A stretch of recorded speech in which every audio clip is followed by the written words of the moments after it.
Good morning and welcome back. तो मैं हूं सचिन रावल और हम सब आज फिर से मिल रहे हैं हमारे कंप्यूटर के लेक्चर में। तो जब हमारी कंप्यूटर के लेक्चर की बात हो रही है तो अभी हम लोग सीख रहे हैं फाइनली जावा, जो हमने ऑलरेडी 2 चैप्टर सीख लिए, उसके बारे में थियरी पढ़ ली है हमने बहुत सारी, उसके साथ साथ हमने प्रैक्टिकल भी देख लिए। प्रैक्टिकल के अंदर हमने बहुत सारे प्रैक्टिकल्स किए, बहुत सारे मीन्स के बहुत सारे मेथड्स प्रैक्टिकल किए हमने। 2-3 प्रैक्टिकल्स जितने परफॉर्म किए हुए हैं उसके अंदर भी हमने बहुत सारी चीज सीखी जो हमें आई थिंक सो कहीं कहीं पे नहीं आती थी, कहीं पे हमें प्रॉब्लम होती थी। And I hope and I wish कि जितनी भी चीज हमने सीखी है वो आप सबको समझ में आई हो।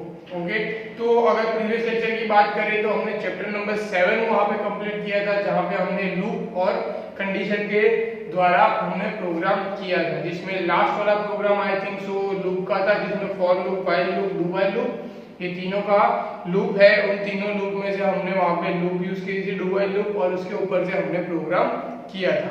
ओके, आपको वो प्रोग्राम करने के टाइम पे या मैंने ऐसे होमवर्क आपको जो 2-3 प्रोग्राम किए थे उसमें कहीं भी प्रॉब्लम आती है तो आप पूछ सकते हो, मैं फिर से आपको बोल रहा हूँ।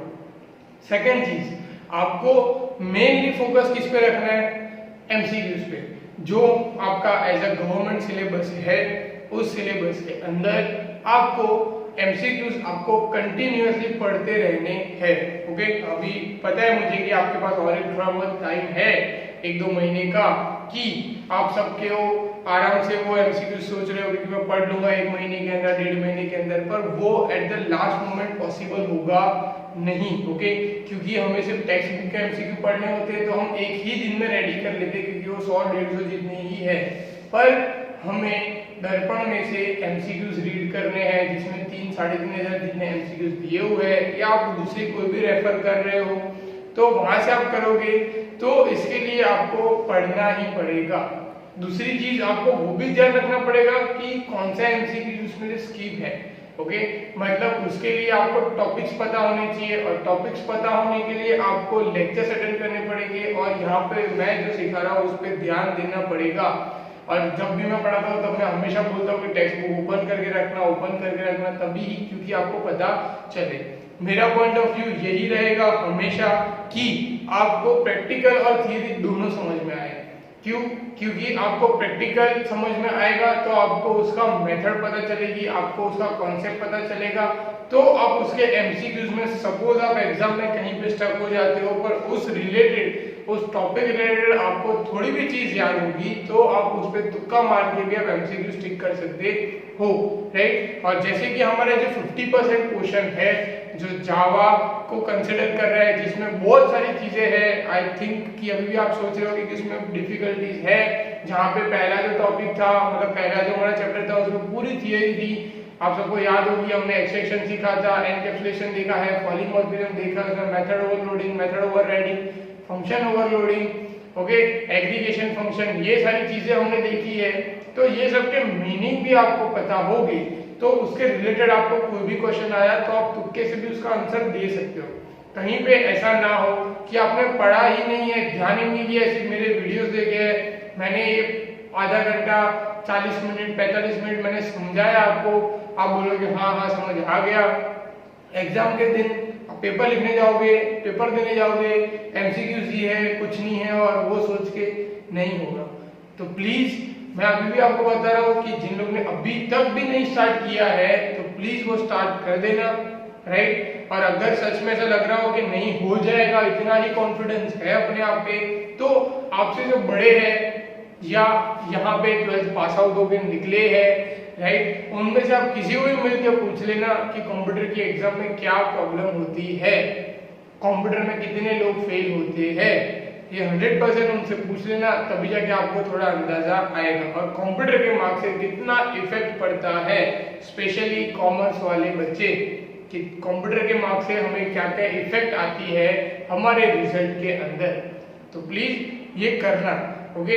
और कहीं भी प्रॉब्लम आ रही है बिंदास आप पूछो, तभी आपको उसके बारे में वाइडर एरिया में जो भी आपका क्वेश्चन है वो सॉल्व होगा, ओके। और अगर आपको एमसीक्यूज के थ्रू समझ आ रहा है तो बहुत अच्छी बात है। तो फाइनली हम लोग चैप्टर नंबर 8 पर है, हम लोग आगे बढ़ते हैं चैप्टर नंबर 8 पे। ओके, अब ये चैप्टर है, इसमें सिर्फ एक ही टॉपिक ऐसा है जो स्किप है, मतलब कि पेज नंबर 175। ओके, जो कोविड की वजह से गवर्नमेंट ने सिलेबस स्किप कर रहा है, उसमें पेज नंबर 175 है, वो स्किप है। ओके, तो अब मैं क्या करूंगा, देखो हम आगे की अभी से बता देता हूँ आपको प्लान कैसा है कि चैप्टर नंबर 8 और चैप्टर नंबर 9। ओके, तो 8 के अंदर सिर्फ एक ही टॉपिक हमारा जो है वो क्या है, स्किप है। ओके, उसके बाद टॉपिक स्किप नहीं है, तो हमें ये पूरा चैप्टर देखना है। चैप्टर नंबर 9 के अंदर भी 2-3 टॉपिक स्किप है, बाकी के चैप्टर है, तो वो हमें क्या करना है, वो भी हमें पढ़ना है। फिर चैप्टर नंबर 10 और 11 जो बाकी के 2 चैप्टर है, वो चैप्टर पूरे स्किप है। अगर आप सबने देखा होगा तो आपको ही पता होगा कि वो पूरा का पूरा टॉपिक ही क्या है, स्किप है, मतलब पूरा चैप्टर ही स्किप है। तो हम क्या करेंगे, उसमें से जो इंपॉर्टेंट प्रैक्टिकल होगा वही उठाएंगे। ओके, उसके बाद में आपको डीप में नहीं ले जाऊंगा, सिर्फ प्रैक्टिकल उठाएंगे और वो हम लोग यहाँ पे प्रैक्टिस करेंगे, राइट। पर ये जो टॉप चैप्टर है ये हम थोड़ा उसको स्लो डाउन करके लेके जाएंगे। क्लियर ये चीज। ओके, तो बिना टाइम वेस्ट किए चैप्टर नंबर 8 चालू करते हैं। Chapter number 8 page number 158। जिन्होंने अभी तक टेक्स्ट बुक ओपन नहीं की है, टेक्स्ट बुक ओपन कर लो। चैप्टर का नाम है classes and object in Java. Okay, अब क्लासेस एंड ऑब्जेक्ट इन जावा, अब ये जो नाम है इससे क्या मतलब बनता है और ये क्या होता है, सबसे पहले इसकी बात कर लेते हैं। ओके, मैं आपको ऐसा बेसिक उसका समझा देता हूँ। तो पहला मतलब है क्लास। अब क्लास और ऑब्जेक्ट अगर किसी को याद होगा तो यही दोनों चीज आई थी आपको चैप्टर नंबर 6 में, जिसमें मैंने आपको बहुत सारे एग्जांपल दिए थे कि एक सिमिलर कैटेगरी के पीपल होते हैं, उनको मिला के क्लास बनता है, उसमें कोई डिफरेंट होता है तो उसको ऑब्जेक्ट कहते हैं, राइट। वही चीज को यहाँ पे वाइडर में एक्सप्लेन किया हुआ है कि क्लास क्या होता है, ऑब्जेक्ट क्या होता है। सेम मैं वापस से वही दोहरा रहा हूँ कि बहुत सारी चीजें हैं उसको मिला के क्लास बनता है। जैसे कि हमारा कोई क्लासरूम है जिसमें हमारे पास बहुत सारे बेंच है, हमारे पास यहाँ पे फैन है, लाइट्स है, स्मार्ट बोर्ड्स है, ये सब चीजों को मिला के क्या बना हमारा स्पेशली कि भाई हाँ ये हमारे क्लास बना। अब उस क्लास के अंदर पर्टिकुलर एक स्मार्ट बोर्ड है, पर्टिकुलर एक फैन है, तो वो क्या हो गया हमारे ऑब्जेक्ट। ओके, अब ये था रियल वर्ल्ड का एग्जांपल, पर हम अब आएंगे बुक के अंदर।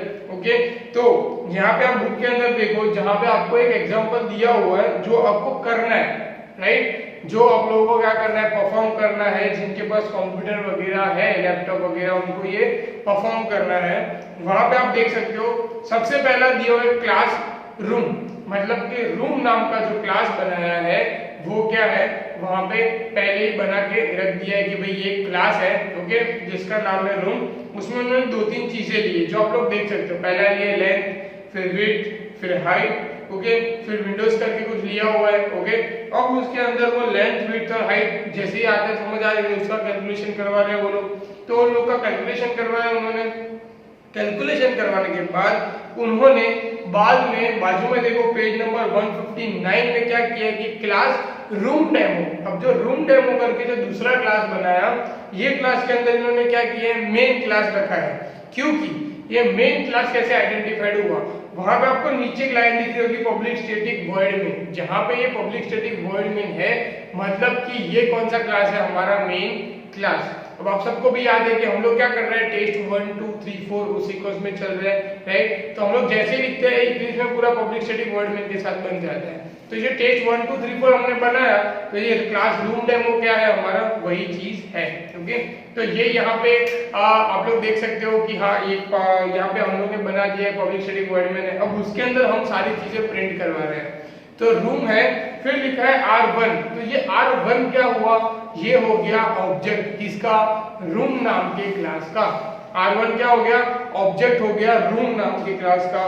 फिर R2 बनाया, ये भी क्या हो गया, रूम नाम के क्लास का दूसरा ऑब्जेक्ट। मतलब कि इसको अगर मैं सिंपल भाषा में कहूँ तो रूम है, मतलब कि हम जो एग्जांपल ले रहे क्लास है, तो R1 दे दिया स्मार्ट बोर्ड को, R2 दे दिया बेंचेस को, R3 दे दिया फैंस को, R4 दे दिया टॉयलेट्स को। वैसे तो सभी को एक एक ऑब्जेक्ट दे दिए और सब ऑब्जेक्ट के अंदर उनकी वैल्यू वहां पे फिल कर दिए, जो आप लोग देख सकते हो वहां पे 18 12.5 f मतलब कि फ्लोर, ओके 10 ऐसे उन्होंने वैल्यू दे दी है। और फिर दोनों को क्या करवाया, display. R1 dot display, R2 dot display. Okay, अब डिस्प्ले कहाँ से कॉल हो रहा है, ऊपर देखो उसी पेज में वहां पे void डिस्प्ले करके लिखा है, system dot out dot println सारी चीजों को प्रिंट करवाया हुआ है। तो डिस्प्ले कॉल होगा तो R1 डॉट डिस्प्ले होगा, तो R1 के अंदर जो जो वैल्यू होगी मतलब कि 18, 12.5, 10 और 2 ये सारी चीजें प्रिंट होगी। फिर R2 जब कॉल होगा तो R2 के अंदर वहां पे 14, 11, 10 और 1 ये जो वैल्यू दी है वो वापस से डिस्प्ले होगी। जितनी वैल्यू हमें देनी है हम दे सकते हैं while using a object. Class कितने हैं, एक। हम लोग वैल्यू कितनी दे सकते हैं, मल्टीपल, जितने ऑब्जेक्ट बनाने हम बना सकते हैं।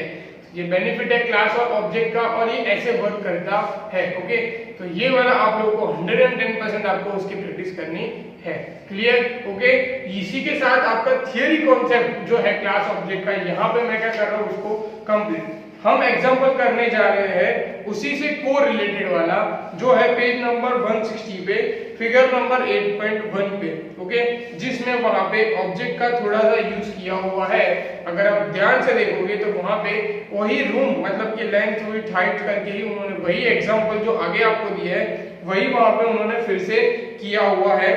हम वही प्रोग्राम को आगे कंटिन्यू करेंगे। ओके, तो आप लोग देख सकते हो वो प्रोग्राम, तो हम वो प्रोग्राम करने जा रहे हैं। ओके, तो आप लोग पहले क्या करो, अपनी अपनी टेक्स्ट बुक अभी तक जिसने ओपन नहीं की है बहुत मतलब कि वो अपनी टेक्स्ट बुक ओपन कर लो, तभी दीजिएगा कि कहाँ पे वो है। मैं यहाँ पे इक्लिप्स को चालू कर देता हूँ तब तक।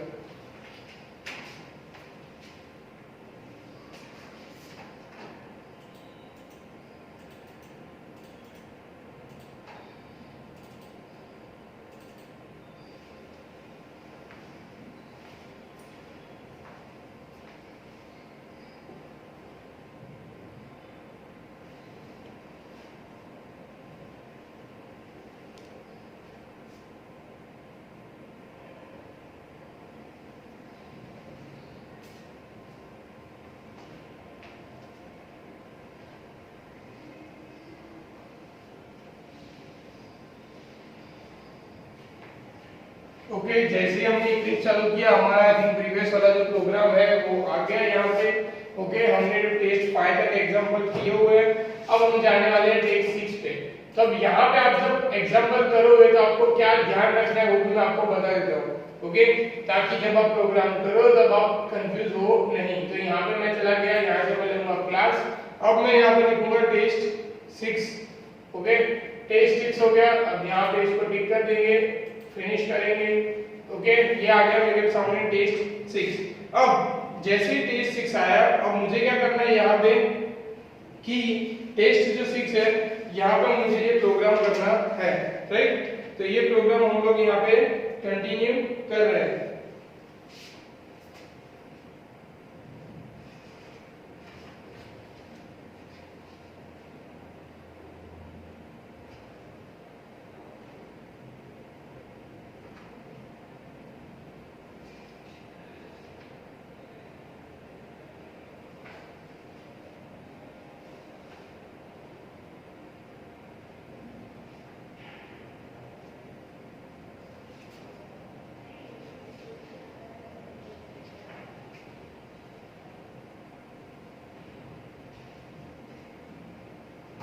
तो सबसे पहले यहाँ पे जो मुझे नया क्लास बनाना है वो कहाँ बनाऊंगा, मैं यहाँ पे पैकेज के नीचे। ओके, ये आपको सबसे पहले कॉमन और याद रखना है, क्योंकि देखो पब्लिक स्टैटिक वॉइड मेन कहाँ आया है हमारा, ये पब्लिक क्लास टेस्ट 6 में। ओके, क्योंकि हमने टेस्ट 6 नाम दिया इसके लिए। तो जो क्लास रूम डेमो है वो क्या होगा, हमारा टेस्ट 6। ये आपको पता चलना चाहिए कि जहाँ पे पब्लिक स्टैटिक वॉइड मेन है उस क्लास का नाम हम जो क्लास बनाएंगे वो।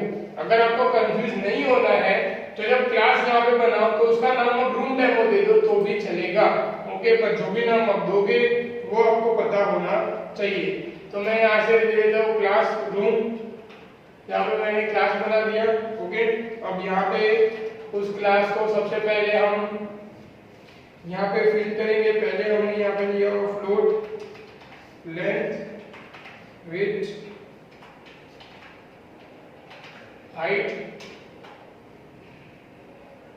फिर बाइट हमने यूज किया यहाँ पे, विंडोज, फिर यहाँ पे लिखा है वॉइड, सेट, एट्रीब्यूट, फ्लोट के लिए क्या होगा L, फिर वापस लेंथ के लिए L, विड्थ के लिए W, हाइट के लिए H और वाइड मतलब विंडोज के लिए N। ओके, ये चार हमने क्या दे दिए उसको अलग अलग असाइन कर दिए कि फ्लोट हम यहाँ लिखेंगे तो ये आना चाहिए, उसके बाद कर्ली ब्रैकेट, फिर हम लिखेंगे लेंथ इक्वल टू जो फॉर्मूला है मतलब कि जो असाइन करने वाली चीज है length equal to L, width equal to W, height equal to H और एंड विंडोज मतलब कि जो बाइट की बात है उसको हम क्या स्टोर करने वाले हैं एन में। ओके, ये हो गया हमारा काम, ये एन विंडोज। ओके, अब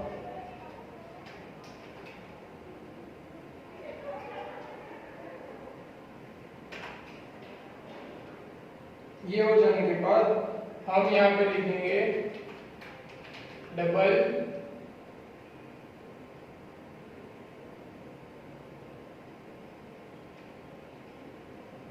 एरिया।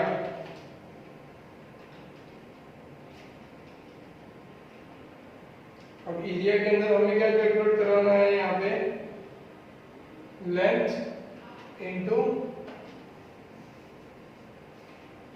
विड्थ। तो यहाँ पे मैं लिखूंगा रिटर्न लेंथ मल्टीप्लाई विड्थ। ये हो गया कर्ली ब्रैकेट यहाँ पे खत्म। उसके नीचे हम वॉइड डिस्प्ले लिखेंगे जो हमें डिस्प्ले करवाना है। उसके अंदर हम चारों मैसेज लिख देंगे system dot out dot println.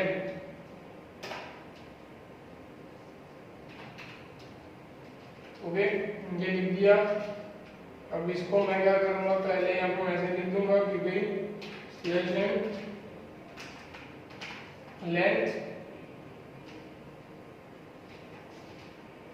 Double quotes यहाँ पे कंप्लीट।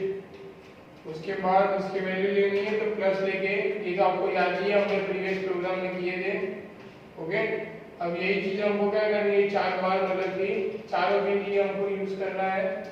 तो हम क्या करेंगे, यहाँ पे इसको copy paste paste paste. Okay, अब जहाँ लेंथ है वहां क्या यूज करेंगे, विड्थ या हाइट।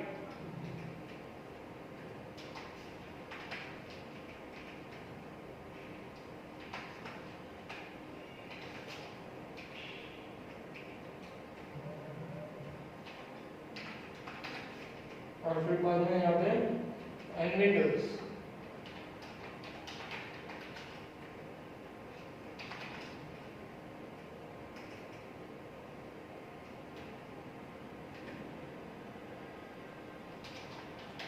यहाँ पे मैसेज एंड विंडोज एंड नहीं लिखने तो भी चलेगा। ओके, यहाँ पे पूरा मैसेज लिखा हुआ है नंबर ऑफ विंडोज, तो यहाँ पे नंबर ऑफ विंडोज। चलो ये मैसेज हो गया। ओके, ये क्लास से आ गए बाहर, अब आएंगे मेन क्लास पे। तो मेन क्लास हमारा यहाँ आ गया केस 6, उसमें वॉइड में। अब देखो वॉइड में के अंदर क्या लिखा हुआ है, वहां पे ध्यान से देखोगे तो वॉइड में के अंदर लिखा हुआ है रूम, जो डिसाइड किया है R1। ओके, और फिर क्या किया है, R1 equal to new room.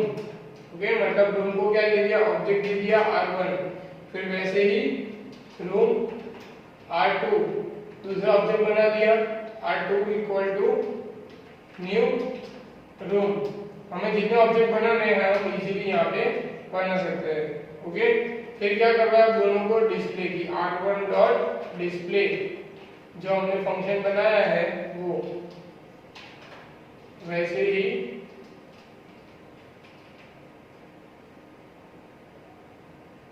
Spelling यहाँ पर मिस्टेक है इसलिए एरर आ रही। ओके, अब वैसे ही R2 डॉट डिस्प्ले। ओके, यहाँ पे R1 dot display R2 dot display. अब दोनों को वैल्यू देनी है तो R1 डॉट सेट एट्रीब्यूट, ये आप सबको ऊपर दिख रहा होगा, हमने लिया है लेंथ के लिए, विड्थ के लिए, हाइट के लिए और उसके लिए। तो हम क्या देंगे 18, फिर विड्थ हम क्या लेंगे यहाँ पे 12.5 जो आगे ली हुई है प्रोग्राम वही लेंगे, फ्लोट है। फिर यहाँ पे विड्थ हम लोग क्या देंगे, फ्लोट है, दिख रहा होगा आपको यहाँ पे। ये आपका यहाँ पे बेनिफिट है, किस चीज का बेनिफिट है आपको यहाँ पे कि आपको यहाँ पे सारी चीजें दिख रही है कि आप कौन सी चीज कहाँ पे असाइन कर सकते हो, राइट। जब भी दूसरा कोई सॉफ्टवेयर या नोटपैड हम यूज करते हैं तब हमें ये बेनिफिट मिलता नहीं है, हमें पता चलता नहीं है कि हमें कहाँ पे क्या लिखना है, राइट। तो ये हमारे लिए क्या है, ऐसा बेनिफिट है कि हम यहाँ पे सारी चीज हमको हाईलाइट हो रही है और हम प्रोग्राम कर रहे हैं वो एक्चुअली सही कर रहे हैं, वो हमें यहाँ से पता चल जाता है कि हम जो प्रोग्राम कर रहे हैं वो प्रोग्राम हमारा सही है।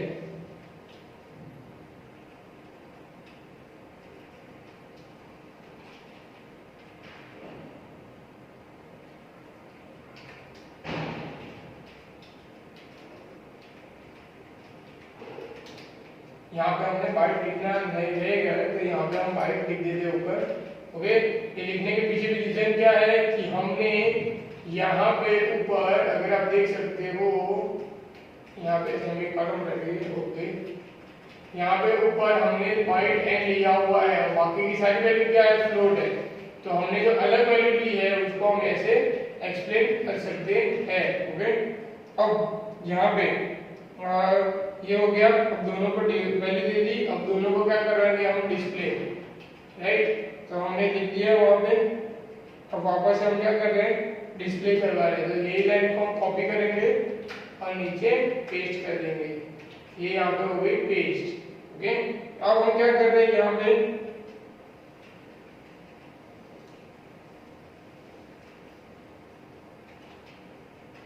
अब यहाँ पे हमने क्या किया, दोनों को अब प्रिंट करवा रहे हैं। तो यहाँ पे मैं लिखूंगा वापस से system dot out dot print ln bracket start double quotes बाद में सेमीकोलन, ओके। बेसिक लिख दिया। अब वहां पे क्या किया है, देखो area of room with length, यहाँ पे लिखा प्लस R1 डॉट, मतलब कि पहले R1 के अंदर जो सेव होगा वो हाइट है क्योंकि हमने पहले हाइट की है, ओके। फिर हमने क्या दिया है वहां पे प्लस विड्थ दी है, तो हम क्या लिखेंगे यहाँ पे विड्थ, ओके।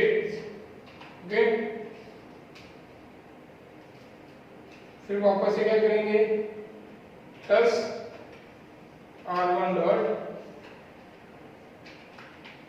विड्थ, ये हो गया। उसके बाद हम क्या करेंगे फिर से प्लस, फिर मैसेज इज, फिर प्लस R1 डॉट एरिया, ये हो गया ब्रैकेट यहाँ पे स्टार्ट एंड एंड, हो गया ये मैसेज डन। यहाँ पे ये लाइन कंप्लीट। अब यही लाइन को हम कॉपी करेंगे और यही वैल्यू को हम वापस प्रिंट करेंगे, पर अब इस बार R1 की जगह पे R2 के साथ। तो यहाँ पे R2 हो गया, यहाँ पे R2 हो गया, ये चीज हो गई यहाँ पे क्लियर। अब हम देखते हैं पूरे प्रोग्राम में एरर हमें यहाँ पे है, यहाँ पे लिखा हुआ है एंड विंडोज, जो हमने वहाँ पे लिखा हुआ है, ओके। एक बार स्पेलिंग देख लेते हैं, यहाँ पे हमने कहीं पे गलत लिखी है, यस हमने यहाँ पे स्पेलिंग मिस्टेक की है, इसलिए एरर आ रही है DOWS, यहाँ पे हो गया ये क्लियर, ओके। पहले मैं इसको रन कर देता हूँ फिर आपको ये पूरा प्रोग्राम एक्सप्लेन कर देता हूँ, ओके, ताकि आपका स्टार्टिंग का ये ऑब्जेक्ट का जो है वो आइडिया क्लियर आ गया। हाइट पहले कितनी आई देखो 0 0 0, नंबर इज 0, लेंथ 0, हाइट 0, ये पहले लूप में क्या आ गया, सारी की वैल्यू 0 आ गई है, राइट, ओके। फिर हमने यहाँ पे जो वैल्यू दी है मतलब कि 18 12.5 10, ये यहाँ पे काउंट नहीं हुई, पर जो मैसेज है वो यहाँ पे हमें चाहिए था वैसा आ गया, ओके। मतलब कि यहाँ पे हमें जो वैल्यू है आप लोग देख सकते हो, उसमें लिखा हुआ है length equal to 0, width equal to 0, number of windows equal to 0। जो 0 वाली चीज है वो वाला हमारे यहाँ पे सक्सेसफुली आ गया, जो आपको वहां पे भी दिख रहा है आउटपुट में, ओके राइट, क्योंकि हमने ऊपर कुछ भी प्रिंट करवाया नहीं है। इसके लिए क्या आया वैल्यू ये सब की 0 0 0, क्योंकि यहाँ पे हमने कोई भी वैल्यू दी हुई नहीं है, राइट, और हमने उसको प्रिंट भी नहीं करवाया है। इसके लिए ये सब की वैल्यू मैसेज में क्या आ रही है 0 0। आंसर किसका आ रहा है हमारे पास ये वाला, क्योंकि हमने वो काउंट करवाया है, ओके। अब हम चलते हैं प्रोग्राम के ऊपर कि प्रोग्राम अभी रन कैसे हो रहा है, मतलब कि प्रोग्राम के अंदर एक्चुअली कैसे काम हो रहा है उसके ऊपर चलते हैं, ताकि आपकी जो थोड़ी बहुत कंफ्यूजन है वो वहां से आपकी सॉल्व हो जाए। तो मैं इसको पूरा यहाँ से नीचे ले लेता हूँ, ओके। अब देखो यहाँ पे सबसे पहले हमने क्या किया कि यहाँ पे टेस्ट 6 नाम का बनाया, और मैंने आपको बोला कि आपको देखना है पब्लिक स्टैटिक वॉइड रेंज वाला जो क्लास है वो आपका क्लास रहेगा। अब या तो आप ऐसे सीक्वेंस में जा सकते हो या तो उसके ऊपर जो नाम दिया है वो, अब प्रोग्राम में क्या नाम दिया है रूम डेमो, तो आप रूम डेमो नाम को भी बना सकते हो, ओके। अगर आप टेस्ट 6 बना रहे हो तो भी कोई दिक्कत नहीं है, नाम से कोई लेना देना है ही नहीं, क्योंकि हमें सिर्फ देखना है ध्यान से। अब पहले हमने क्लास बना दिया रूम, बराबर। अब उसके अंदर हमने क्या ले लिया लेंथ विड्थ हाइट और एंड विंडोज करके हमने ले लिया। हम क्या करवा रहे हैं एक्चुअली प्रोग्राम के अंदर, हम करवा रहे हैं यहाँ पे एरिया फाइंड कर रहे हैं, सिर्फ फाइंड क्या कर रहे हैं एरिया जिसमें लेंथ इक्वल टू विड्थ है, ओके। अब मुझे ऐसे ही करना है कि लेंथ इक्वल टू विड्थ है वो मैं जितनी वैल्यू दूंगा, जितने ऑब्जेक्ट बनाऊंगा उतनी बार होनी चाहिए, ओके। एक ही क्लास को यूज करके मैं जितने ऑब्जेक्ट बनाऊं उतने बार वो चीजें होनी चाहिए। तो मैंने लेंथ इक्वल टू विड्थ कर दिया। अब लेंथ के लिए, विड्थ के लिए, हाइट के लिए मैंने एक वेरिएबल मतलब कि एक वैल्यू दे दी कि float l, float w, float h and byte n, okay, ताकि ये l, w, h और n के अंदर वैल्यू स्टोर हो सके, राइट। अब उसके बाद मैंने यहाँ पे एक मैसेज प्रिंट करवा दिया ताकि आप सबको पता चले कि जो 0 वैल्यू थी वो ये सब के हिसाब से आ रही थी, जो हमने वैल्यू दी नहीं हुई है इसके लिए। अब हम एक्चुअली वैल्यू कहाँ पे दे रहे हैं हमारे मेन क्लास के अंदर, मतलब कि टेस्ट 6 और बुक के अंदर है रूम डेमो के अंदर। हमने दो ऑब्जेक्ट बना दिए, क्लास का नाम, ऑब्जेक्ट का नाम, क्लास का नाम, ऑब्जेक्ट का नाम, सिर्फ साथ में चढ़ा न्यू क्लास का नाम, मतलब कि room r1 equal to new room, ये यहाँ पे हमने ऑब्जेक्ट बना दिए। अब यहाँ पे मैंने डिस्प्ले करके उसको कॉल करा दिया कि भाई ये जो डिस्प्ले के अंदर हमने लिखा है वो प्रिंट होना चाहिए, तो ये प्रिंट हो गया पहले, ओके। जो 0 0 वाला है बिकॉज़ यहाँ पे वैल्यू मिली नहीं है इसके लिए। फिर हमने यहाँ पे वैल्यू दे दी कि भाई ये वैल्यू यहाँ पे है कि पहले 18, फिर 12.5, फिर 10 और 2। अब 18 किसको जाएगी, यहाँ पे अगर हम ऊपर देखें तो 18 वैल्यू किसको जाएगी यहाँ पे फ्लोट n को, फिर बाद में वैल्यू विड्थ को, फिर h को और फिर बाइट को, ओके। ये वैल्यू चली गई। सेकंड वापस से वही वैल्यू, मतलब कि दूसरी वैल्यू 14, 11, 12 उसी के अंदर वापस से दूसरी वैल्यू। तो r1 का जब मैं मैसेज प्रिंट करूंगा तो 18, 12.5, 10 उसके हिसाब से आना चाहिए।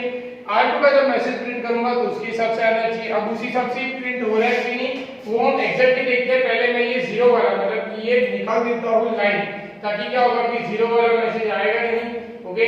अब मैंने लाइन निकाल दी। अब देखो यहाँ पे नीचे प्रिंट हो रहा है तो इसको आउटपुट देखते हैं। तो देखो यहाँ पे ये जो पहला मैसेज है ये आपको दिख रहा होगा कि length is 10, width is 12, length is 10, width is 11 and total is 225, मतलब कि जो साइज है वो 225 हो रही है, ओके।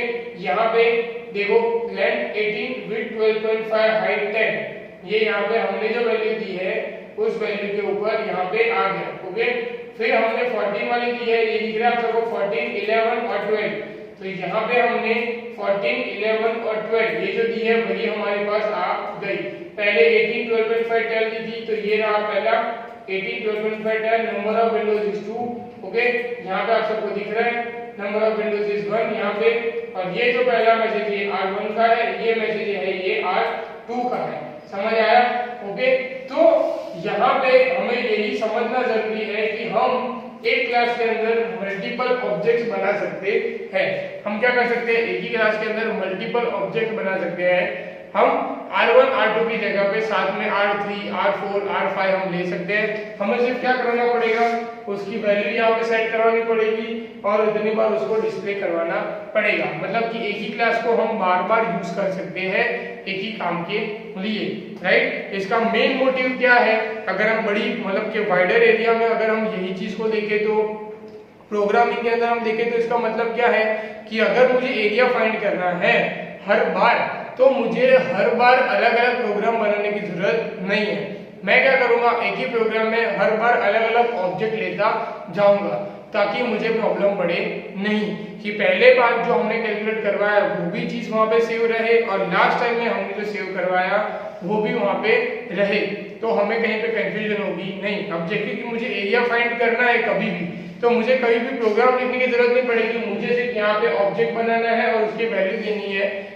सीधा प्रोग्राम रन करूंगा और उसकी मुझे वैल्यू वहां पे इजीली मिल जाएगी, ताकि हमारा पुराना वाला डेटा भी रह सकता है, नया वाला डेटा भी रह सकता है। ऐसे हम क्लास और ऑब्जेक्ट के कॉन्सेप्ट से बहुत सारे चीजें हम लोग कर सकते हैं, जिसको हमें रीटाइप करने की, रीप्रोग्रामिंग करने की जरूरत पड़ती नहीं है। ओके, तो आई होप ये वाली जो चीज है मैंने इसलिए स्लो चलाई ताकि आपको अच्छे से समझ में आए और इसके पीछे का जो मेन सिनेरियो है समझ में आए। आपका जो प्रोग्राम मैंने बोला था एज अ होमवर्क वो हो गया, यहाँ पे हमने उसकी प्रैक्टिस कर ली यहाँ पे। ओके, अब देख सकते हो उसी की थियरी, मतलब जो मैंने आपको समझाया वही चीज वहां पे पेज नंबर 2 से 161, 162, 163 पे दी हुई है। ओके, आपको वो कर लेनी है। उसके अंदर आपको जहां पे भी कहीं पे लगता है कि यहाँ पे स्लाइड भी पता नहीं चल रहा है, वर्डिंग का मतलब नहीं पता चल रहा है, आप मुझसे पूछ सकते हो बात। ओके, उसके बाद वही चीज को जो प्रोग्राम है, अब वही प्रोग्राम मतलब कि यही वाले प्रोग्राम को गोल गोल घुमा के हर टाइम पे लूप में वहां पे दिया हुआ है। अगर आप देखो तो पेज नंबर 165 में वहां पे वही चीज की हुई है। ओके, पर उसको वहां पे दूसरे प्रोग्राम में डॉट विंडोज करके, मतलब कि विंडोज यहाँ पे लैंड एंड वो करवा रहे हैं, वहां पे वो विंडोज को करवा रहे हैं, तो वो पेज नंबर 165 फिगर 8.3 में देख सकते हो आप, वो वहां पे करवाया है। तो आप वहां पे वो वाला प्रोग्राम ऐसे प्रैक्टिस करना चाहो तो भी कर सकते हो। ओके, वो आप कर सकते हो। मेरी साइड से अगर मैं आपको एज अ होमवर्क अगर कुछ दूं तो आपको क्या करना है, आपको पीछे पेज नंबर 166 है, वहां पे आपको फिगर 8.5 है। ओके, ये प्रोग्राम मैं आपको दे सकता हूं बिकॉज आपने प्रीवियस चैप्टर में 7 नंबर के चैप्टर में लूप वाला प्रोग्राम आप सबने देखा था और उसकी प्रैक्टिस आप सबने की होगी। यहाँ पे भी लूप वाला प्रोग्राम ही है जिसमें आपको प्राइम नंबर ढूंढने हैं 1 से लेके 100 के बीच में। कहां से लेके 1 से लेके 100 के बीच में आपको प्राइम नंबर ढूंढने हैं और प्राइम नंबर की लिस्ट बननी चाहिए। तो आपको वो वहां पे करना है, तो वो एज अ होमवर्क मैं आपको दे सकता हूँ ताकि आपको पता चले, उसमें आपकी दोनों चीजें कवर होगी। एक तो आपने लूप वाला प्रोग्राम पहले किया हुआ है तो आपका वो रिवाइज हो जाएगा, दूसरा इसमें क्लास एंड ऑब्जेक्ट का ऑप्शन है, मतलब कि क्लास किया है एक बाहर जिसका नाम प्राइम दिया है और दूसरा क्लास बना है जिसका नाम दिया है प्राइम क्लास मेथड। ओके, तो आप क्या कर सकते हो, यहाँ पे अपना जो नाम का बनाया होगा उसमें राइट क्लिक क्लास करके ये प्राइम क्लास मेथड ले सकते हो, या तो आप जो सीक्वेंस में ले रहे हो मेरी तरह टेस्ट 1 2 3 4 तो वो ले सकते हो।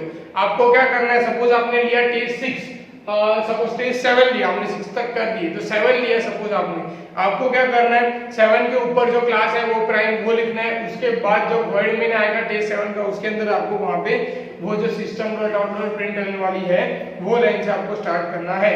ओके, और वहां पे आप देख सकते हो सिंपली वहां पे पहले कंडीशन चेक करो, ये प्राइम नंबर ढूंढना आप सबको मुझे आई थिंक नहीं लगता कि आपको समझाना पड़ेगा प्राइम नंबर किसे बोलते हैं कैसे ढूंढते हैं, उसका लॉजिक लगाया वहां पे इफ कंडीशन से और उसके बाद वहां पे उसको प्रिंट करवाया है। अगर फिर भी अगर स्टिल कोई ऐसा है जिसको प्राइम नंबर नहीं पता चलते तो वो 100% मुझसे पूछ सकता है, राइट। तो वो प्राइम नंबर वाला मैं आपको एज अ होमवर्क दे रहा हूँ, आपको करना है। पीछे जो मैंने बताया वो आपको एज अ प्रैक्टिस करना है तो आप कर सकते हो क्लास एंड ऑब्जेक्ट की, जो आपका पेज नंबर 165 पे है। करोगे तो बहुत अच्छा, आपको थोड़ा आइडिया है वो बहुत अच्छे से आएगा कि ये चीज हम ऐसे भी कर सकते हैं, राइट। ओके, बाकी चीज तो रिपीट ही होगी कि ऊपर क्लास लिखा होगा नीचे आपका क्लास होगा, उसको आपको ऑब्जेक्ट बना के कॉल करवाना है। क्लियर? ओके, उसके बाद हम चले जाएंगे नेक्स्ट वन पे जहां पे हमें नई चीज सीखनी है। ओके, जो आपको कहाँ आएगा पेज नंबर 168 में, जहां पे आपको कंस्ट्रक्शन सीखना है। कंस्ट्रक्शन के साथ आपको बाद में वहां पे अलग अलग 2-3 चीजें हैं वो सीखनी है, और वो मैं अभी आज के लिए इतना इनफ है, मतलब एक प्रोग्राम किया है। ओके, 1-2 चीजें इंपॉर्टेंट है वो मैं अभी बता देता हूँ बिकॉज हमारे पास टाइम है। पेज नंबर 167 में वहां पे देखो classification of variable declaration in class, मतलब जो वेरिएबल हम डिक्लेयर करेंगे उसको क्लासिफाइड कैसे कर सकते हैं। पहला है लोकल वेरिएबल, फिर है इंस्टेंट वेरिएबल, फिर class as a variable. Okay, वैसे 3 अलग अलग डिक्लेरेशन कर सकते हैं। अब लोकल वेरिएबल मतलब कि उसका मीनिंग क्या है, ये जो पब्लिक क्लास है ये क्या हो गया, लोकल वेरिएबल जिसको हम सब यूज कर सकते हैं। ओके, फिर इंस्टेंट वेरिएबल मतलब कि क्लास के अंदर मैंने कोई क्लास यूज किया तो, और फिर क्लास वेरिएबल मतलब कि क्लास के अंदर कोई वेरिएबल जैसे क्लास का नाम से यूज किया तो, सपोज यहाँ पे पब्लिक क्लास स्टैटिस्टिक्स लिखा है तो यहाँ पे मैं वेरिएबल कोई लूं, रूम R1 ये ऑब्जेक्ट है, पर सपोज मैं कोई वेरिएबल लूं जैसे लेंथ विड्थ हाइट लिया हुआ है तो एज अ उसको मैं क्लास के नाम से लूं तो। ओके, तो वो चीज यहाँ पे हमको अगर आपको अंडरस्टैंडिंग आपको रखनी पड़ेगी, अगर सपोज इससे कोरिलेटेड कोई एमसीक्यूज आया तो। फिर नीचे आपको याद होगा चैप्टर नंबर 6 पॉलीमॉर्फिज्म, जिसमें है मेथड ओवरलोडिंग। ओके, तो मेथड ओवरलोडिंग है, फिर कंस्ट्रक्शन है। ओके, फिर कंस्ट्रक्शन के बाद वहां पे आर्ग्यूमेंट वाला है।